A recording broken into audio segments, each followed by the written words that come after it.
turns white, that's when I was. Hello YouTube! Welcome back to my channel. Today I'm doing something a little bit different, but pretty exciting for me. I am reading through the Twilight Saga for the very first time. I have read a little bit of the first book a couple years back, and I tried to read a little bit of Breaking Dawn when I was in middle school, specifically the birthing scene, and I shut the book and put it back on the shelf because I was a little bit traumatized. So that's my only experience with the actual books themselves. My knowledge and love of the Twilight Saga comes obviously from the films. The first Twilight movie came out when I was 11 years old, and I remember watching a bootleg copy on my siblings' laptop in their room. And I have seen this movie like 12 dozen times. It's hilarious, it's amazing, and it's very iconic. I was the perfect age to be consuming the series as they came out in films. New Moon was my favorite because I had a little crush on Jacob, or Taylor Lautner. I know, right? That's a bit shocking seeing as I am the resident vampire freak on this channel. But yep, I fell in love with the stupid abusive werewolf instead. What can you do when you're 12? So I decided to read the saga not out of wanting to make fun of it or pointing out a lot of the intense criticisms of the book. No, I wanted to read them because I was just so in love with the film series when I was younger that I wanted to finally check out the books that they were based on. So this read-through of the series is going to be more comparative of the movies instead of any actual proper discussion of the books themselves. There are plenty of videos on YouTube that will properly analyze and critique the book series, the writing in it, the characters, their behaviors, and all the bad parts, questionable parts, and even the problematic. I will not be going too much detail into that. I will obviously be making comments, but this is more of a fun comparison between the movies and the books. So now I will be showing the clips of me reading it in real time and all of my commentary based on that, and then I'll come back and do some proper discussion.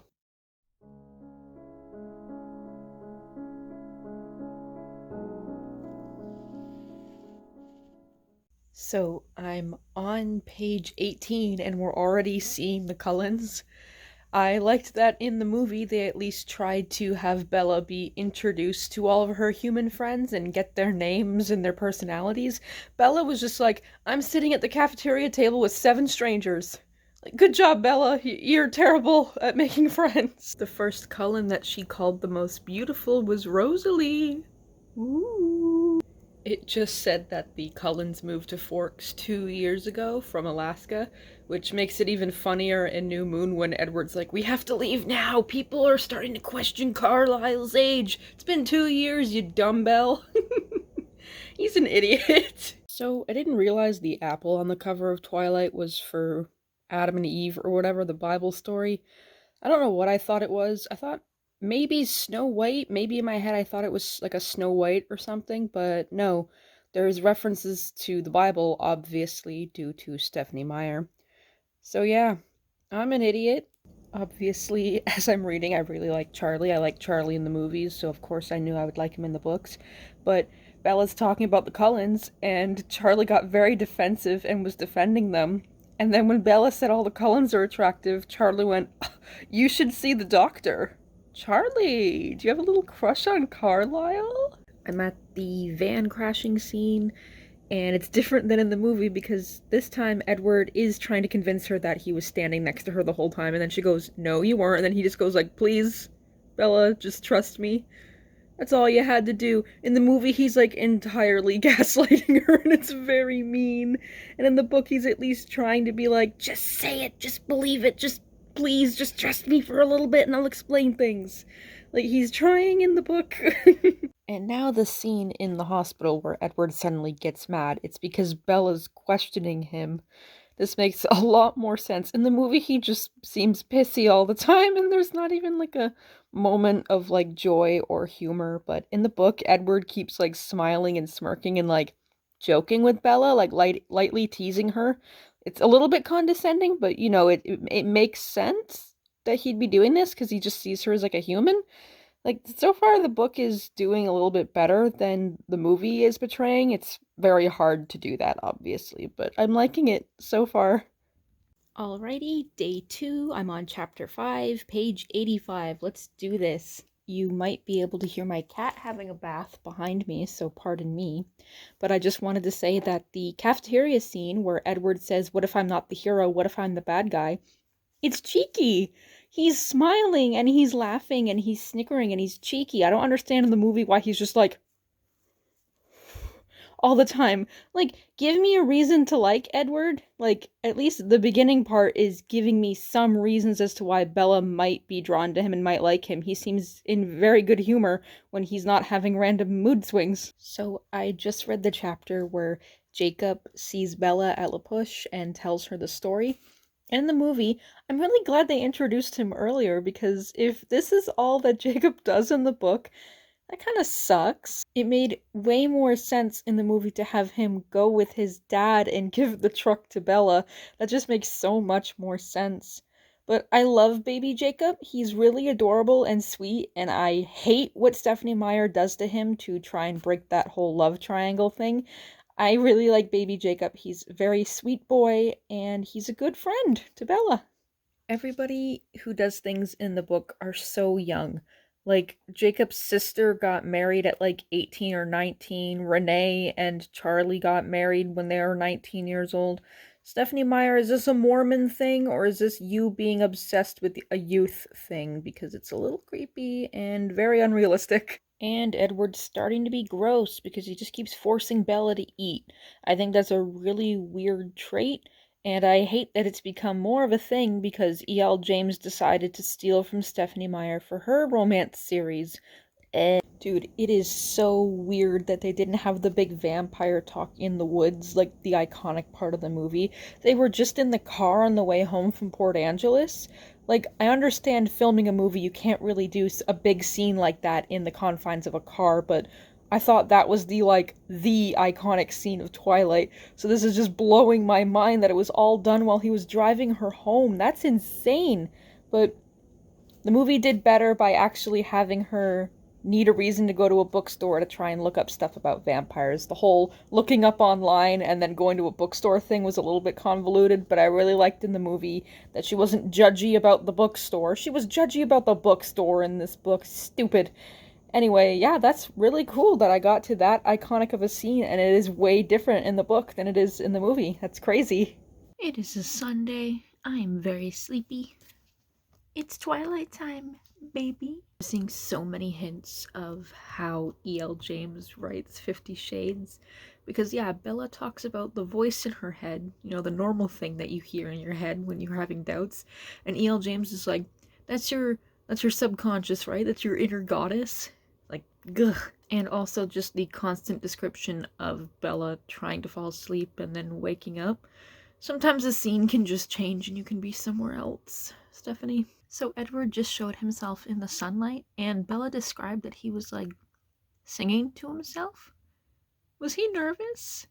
That's actually very cute and endearing. They just did the whole part with, as if you could outrun me, as if you could fight me off. And in the book, he's kidding. And in the movie, he's, like, throwing a tantrum. They also just did the personal brand of heroin line, and it was a joke in the book. And in the movie, it's played, like, melodramatic and serious. That's why the movie's so funny, because it's, like, taking itself way more seriously than the book actually is. Like, people call the book very overdramatic, very emotional, very, you know, teenage melodrama. And it's actually, like, not as bad as the movie. The movie's very, very on. It's on to, like, 11. I'm on the chapter where Edward talks about his family, and he mentioned that Emmett and Rosalie will get remarried every couple of years depending on where they move. That's adorable and very hilarious, because how dramatic do you have to be where you have to get married like every 5 years? Like, you don't have to. They're just doing it for the theatrics, and I am living for that. They're having like a moment together where they're in bed and Bella's asking questions and she's immediately like, have you ever had sex? Can vampires have sex? Can we have sex someday? And Edward's like, no, I'm a stupid weenie boy. I've never done anything of the sort. Get it, Bella? I believe in you. I got to the part where Bella put on the really, really long Mormon skirt and Edward was like, oh god. Carlisle was a supernatural hunter in the 1640s. That is the coolest thing I've ever heard.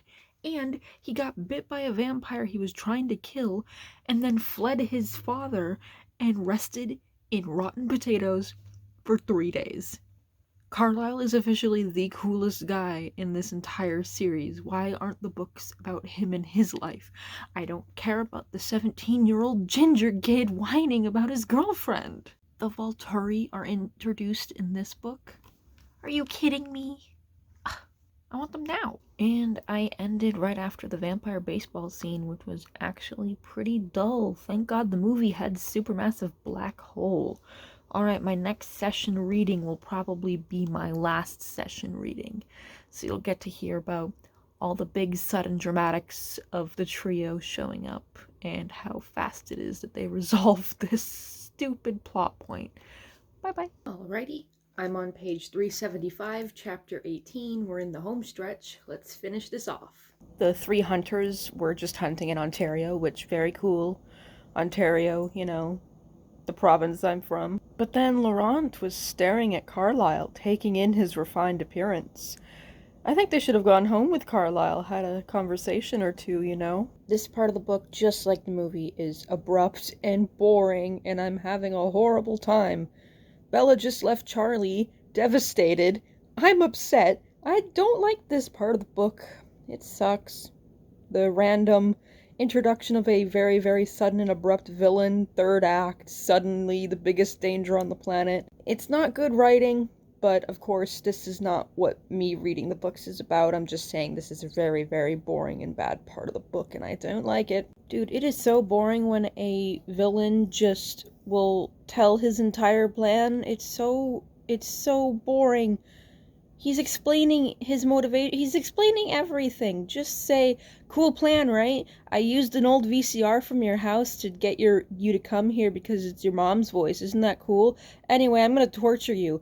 I don't need to know every single detail. I don't need to know every single step of the plot that was happening because this is Bella's perspective and she wasn't there, you know? Ew, Edward forced the nurse into Bella's hospital room to sedate her because he didn't want to argue with her anymore.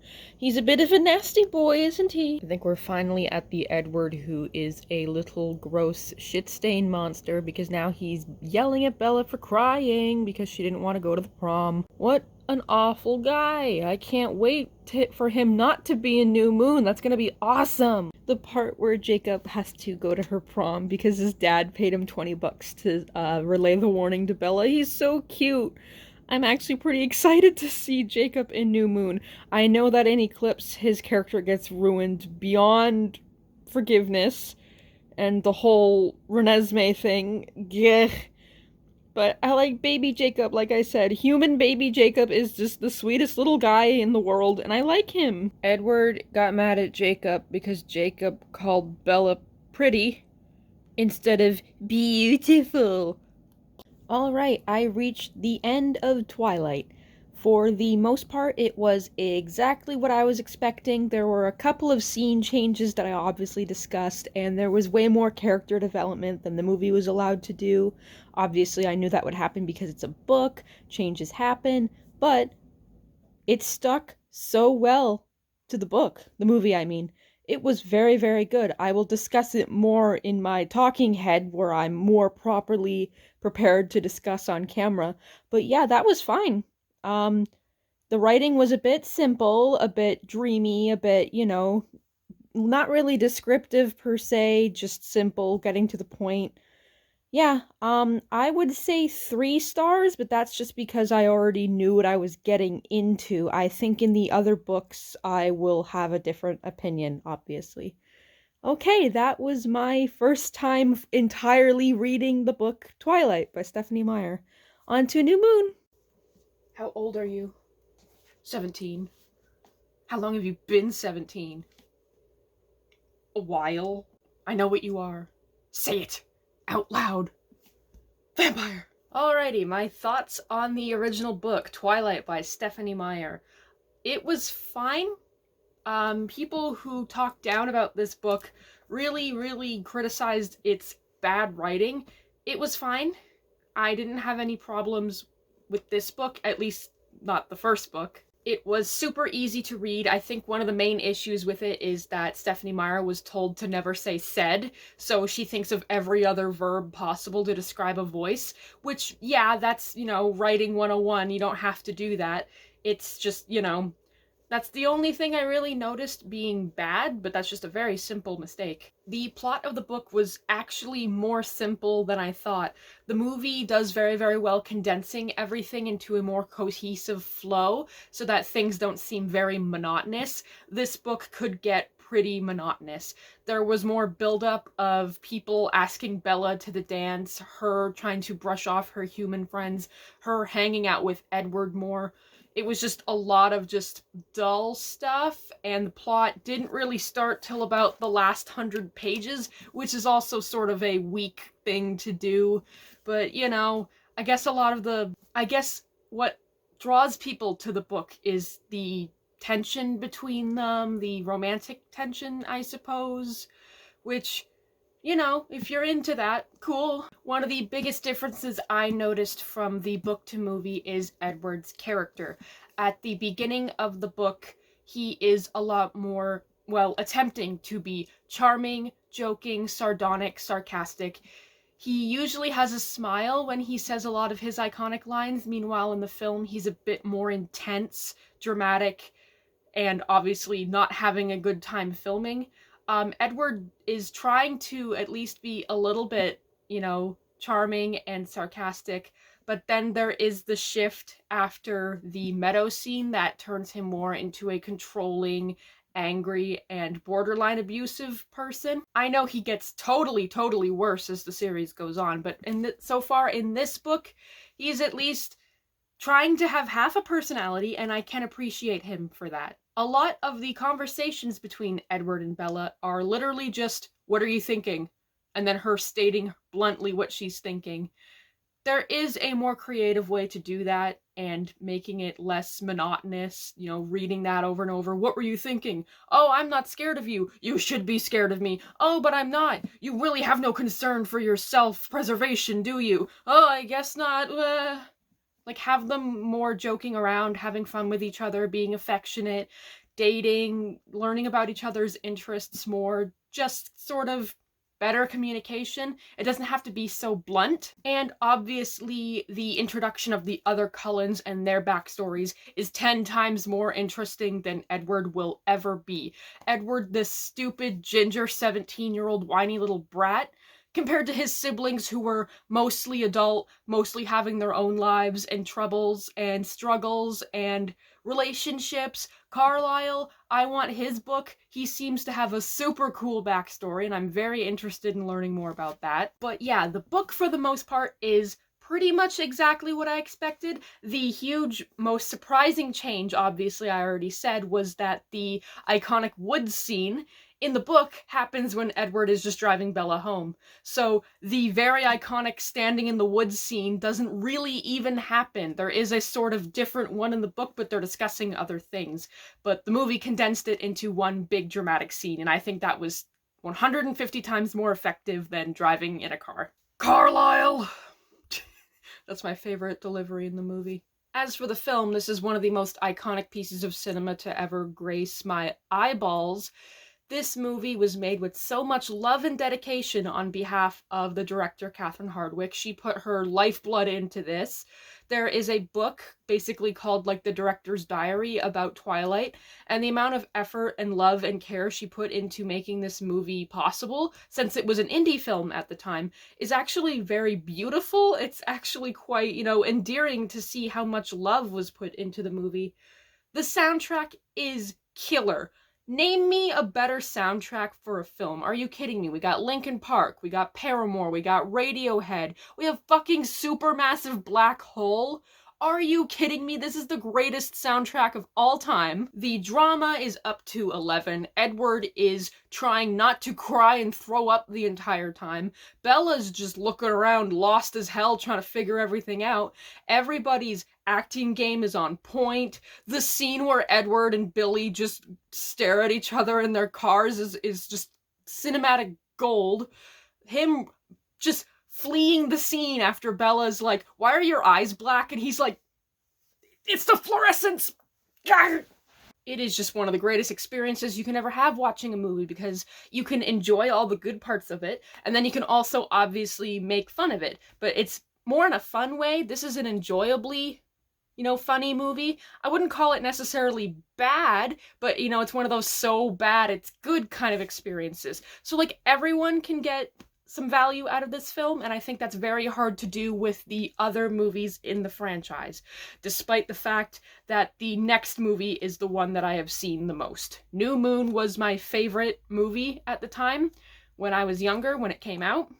I watched it 100,000 times, and I am a little bit worried about what the book will be like. I hope that it is as good as I thought that the movie was.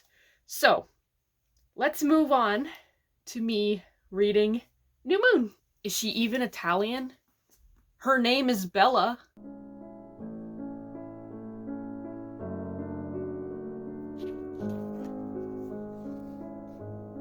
Bella's birthday is September 13th. Bella's a Virgo.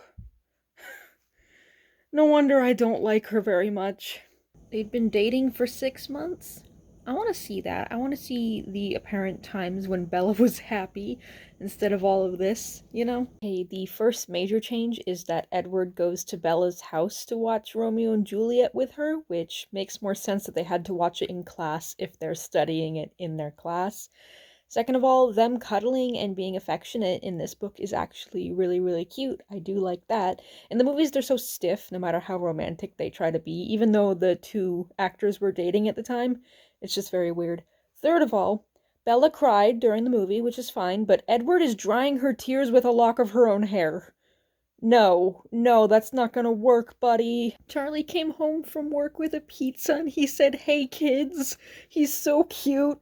Oh my god, I hate that I like Charlie because I'm closer to his age than I am to Bella's age, but that's just such a sweet gesture. He seems so happy, and this book is about to make him very much not happy with what he has to go through with Bella. Edward comments that the last time they had a birthday in the Cullen family was Emmett in 1935.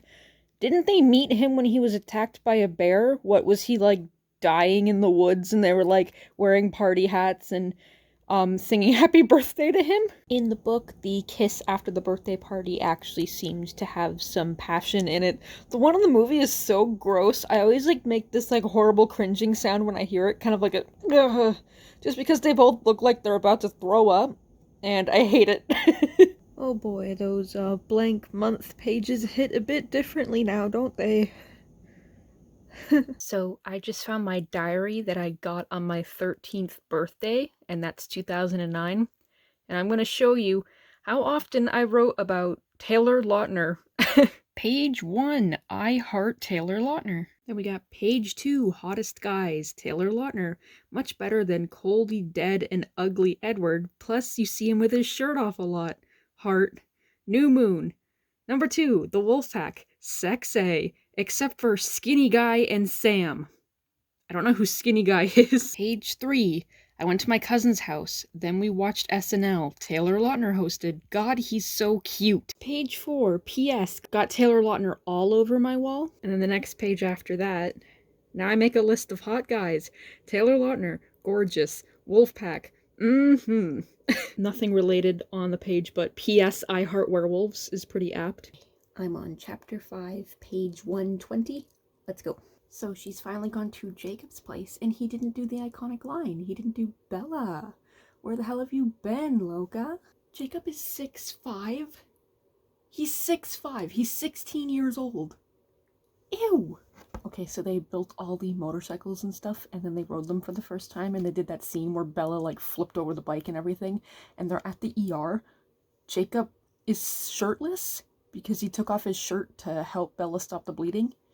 He's at the ER shirtless. Would they let him? Like, is that allowed?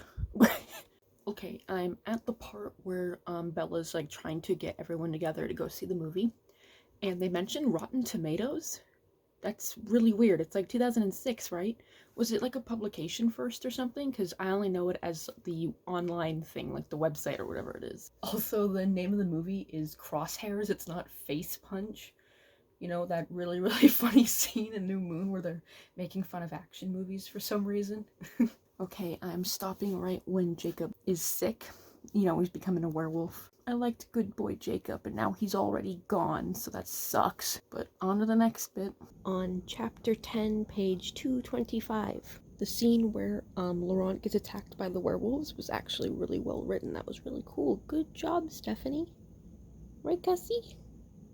It's very sad that Jacob communicates with Bella better, even though he is being explicitly ordered by Sam and the pack to not tell Bella anything. He is way more clear and communicative and honest and emotionally intelligent than Edward, just laughing at her when she doesn't understand something. This is so funny. This entire book is showing Jacob to be a better person so much that Stephanie Meyer had to write another book completely ruining his character just so Bella and Edward could be together and have it be the good one. Like, Jacob's doing really well right now, even though he physically can't tell Bella. He's giving her every single hint he possibly can. Jacob talked about how the werewolves can read each other's minds, and then Bella was like, oh, maybe that's why you're so intuitive with me, you can read my mind. And Jacob goes, no, I just pay attention. Edward, pay attention to your girlfriend, you idiot. You're always like, what are you thinking? Just, you know, pay attention to her instead. Hello, it is nighttime. I'm having trouble filming right now since family's home. I am on chapter 15, page 342. Let's go. Is Jacob just always shirtless all the time now? A child? Just bare torso constantly. Well, that was a long Romeo and Juliet rant about what if Paris was actually the better option for Juliet, not Romeo. We've all had that conversation as soon as we saw the 90s Romeo and Juliet and saw Paul Rudd instead of Leonardo DiCaprio. So Alice came back and Bella immediately ran into her arms and spent the next minute smelling her and saying that she is one of the best smells she's ever smelled. That's right, Bella. Follow your heart, your true heart. Go to Alice. Poor Charlie, that whole conversation he had with Alice. Oh. And Alice kissed Bella's cheek. I'm just saying, they should be together instead. And this whole love triangle thing wouldn't be happening. Okay, page 462, chapter 21. Let's meet the Volturi. I obviously love the Volturi. I think that they are camp excellence. I think that Michael Sheen can do no wrong in his acting ability, and I think that he's acting Aro perfectly. But my new favorite sentence in the series is, Aro started to laugh. Ha ha ha, he chuckled. Yeah. Edward sucks. He's insisting that the things he said before he left Bella were just lies, and he can't believe that she believed him. Dick. Edward spent 5 months trying to track Victoria and failed, and teenaged werewolves were doing a better job. Idiot. There's a possibility. These kind of shirts only fit you if you have an Elena Gilbert body, a Nina Dobrev body, and I don't have that, so appreciate this vintage of the time shirt that I had to dig out of the drawers. Okay, so I finished New Moon by Stephanie Meyer, and I'm also giving it 3 stars. I find this book very, very unique for its genre, because not only does it get rid of the main love interest from the first book, it introduces another one that you didn't really expect, and then giving him a separate supernatural creature to be, so Bella is forced to choose between them. Yes, I know it's a joke that Bella, it's obvious who the answer is, but to have another character come in and possibly win Bella's affections is a very interesting part of this series. It's now a very, very common thing in YA, but for this to happen like that, that's really unique and interesting. And, like, yeah, I know that Bella's severe mental anguish about losing Edward, it can be very triggering or sort of let the ideas out in a very unhealthy way, but the fact that the book went that dark is very interesting as well. And honestly, pretty relatable, because I'm sure a lot of preteen and teenage people felt that deep in their soul, and to have it validated in a novel like this, that's pretty interesting in itself too. Structure-wise, unfortunately, this book is pretty similar to Twilight. There is a lot of boring, repetitive scenes. It is good to build up the friendship between Jacob and Bella, and then have him shift so suddenly into the werewolf-isms and having to listen to the pack and not talk to Bella. That part was well done, but to have the very sudden Romeo and Juliet comparison, and very suddenly have to go to Italy to save Edward, and then have to deal with the Volturi, who should have been built up properly. Stephanie does not know how to set up a villain until the very, very third act. It just introduced them a little bit at the beginning, you know? I really, really liked Jacob up until he turned into a werewolf. He was trying really, really hard to be nice for a little bit, and then by the end, as soon as Edward came back, he completely flipped, and that's not my boy anymore. I do not claim that boy after that moment in this book. It's just in comparison to Edward, who is so wrong. Jacob is nice and friendly and warm, and he was a really, really sweet boy and considerate of Bella's feelings and didn't have to constantly rudely ask her what she was thinking. He sort of, you know, got it through context at first. But now that he's a scary, mean, tall, 25-looking werewolf with his shirt off all the time, I don't think Bella should be near him. And you know why later. Alright, now a little bit about the film. This was my favorite film when I was 13 years old. Obviously, you saw that I was obsessed with it in my journal. I had a New Moon hoodie as well, but I have a picture of it that doesn't show the actual print on it, so clip.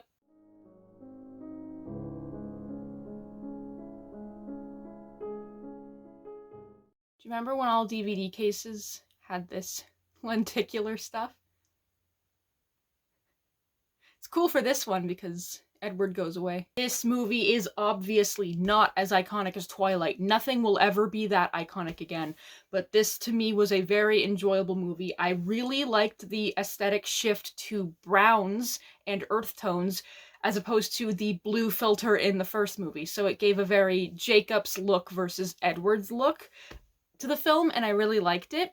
I loved the Volturi scenes because Michael Sheen can do no wrong. He is an icon and a legend, and I just think that the other two are really funny. Dakota Fanning, weird choice, but I'm into it. Like, I like the way this movie looks. I like the way that they portray Bella's anguish. Poor Charlie, oh my god. The soundtrack is not as iconic, but of course you remember the scene where Bella's sitting there for months. You remember the scene where the werewolves are chasing Victoria, you know, that whole scene. I remember that scene just completely. Obviously, Jacob just trying to kiss Bella and the entire time he can't is really, really, really funny. And the way Alice treats Jacob, she's a queen and an icon, and we love her for it. I also liked this movie for a long time because it didn't have as much Edward in it, but look at me now, I'm the vampire girl, so who's the real Bella now? So while this film is not as iconic as Twilight, it still is the one that is burned into my brain the most. It's the one that affected my psyche the most. It's the one that ruined my life the most. So watch New Moon, you know? And that brings us to the end of the first part of me reading through the entire Twilight Saga. Thank you so much for watching. I hope you enjoyed this silly little video, and I hope you look forward to the next video where I'll be reading Eclipse and Breaking Dawn. I have little to no knowledge about the books, and I've only seen those movies a few times, so it'll be a little bit of a different video. It'll be me getting into this world properly and rewatching those films. Don't forget to like, comment, and subscribe, and I will hopefully see you next time. Goodbye! Can't see past you and your pack of mutts.